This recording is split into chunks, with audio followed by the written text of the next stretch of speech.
Another application of anti-differentiation is to look at net change. So this is the sort of situation where you're not going to be able to anti-differentiate and find the original function because you don't know how to calculate the plus c because you don't have enough information.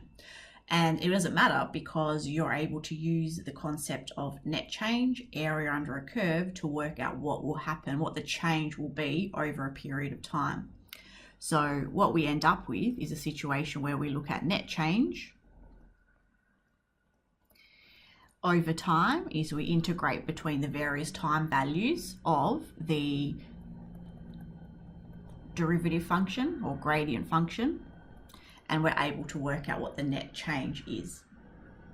And of course, we're not looking at the absolute value because we want the difference in change. So if there was a decrease and then an increase, a negative piece of area and a positive piece of area, we want to take that into account.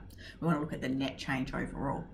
So if we have a look at this function, you might first of all think, well, I just want to know what it looks like, which I've just graphed it before.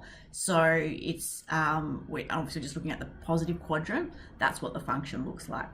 Okay, so if we want the number of sales in the first 4 weeks, where t is in weeks, then all we want to do is anti-differentiate between the beginning to the 4th week of our function. And we're just going to do this on the calculator.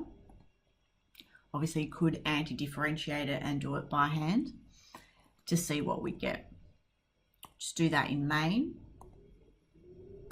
Math 2, between 0 and 4.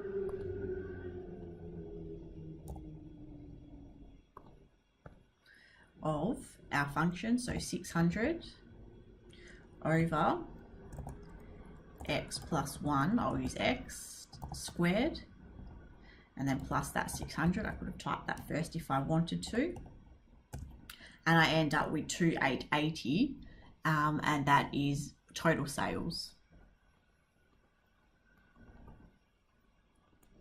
If for B I want the 5th week, the 5th week is between t equals 4 and t equals 5, not 5 and 6. Okay, so the 5th week ends at t equals 5.